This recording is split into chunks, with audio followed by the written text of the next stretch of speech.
طيب سؤال مهم جدا بقى، مين افضل مدرب من وجهة نظرك ممكن يمسك المنتخب؟ افضل مدرب من وجهة نظري يمسك المنتخب المدربين اللي ماسكه المنتخب حاليا.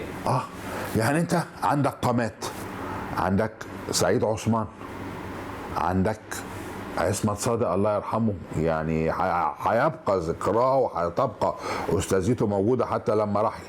عندك انور العماوي معجزه القرن، عندك الشحات مبروك اسطوره القرن، عندك عبد الرحمن، عندك مصطفى عبد المقصود، مش عايز اقول اسامي عشان ما انساش حد، عندك نبيل رمضان، عندك 10 مدربين فريق قومي، 10 من كافة المناطق، كلهم بيترفع لهم الراس.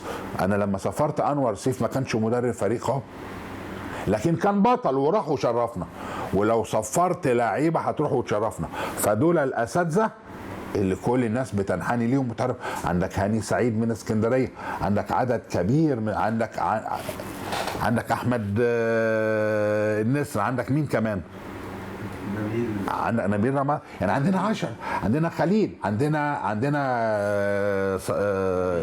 احمد صلاح، عندنا سعيد دعميش. بس لازم واحد بس يمسك، صح كده؟ لا احنا عندنا منهم عندنا مسمى اسمه مدير فني، وعندنا مسمى اسمه مدرب عام، وعندنا مسمى اسمه مدرب. كلهم بيتعاونوا مع بعض في تخريج. اغلبهم جايين من المحافظات المختلفة، فكل منهم عارف.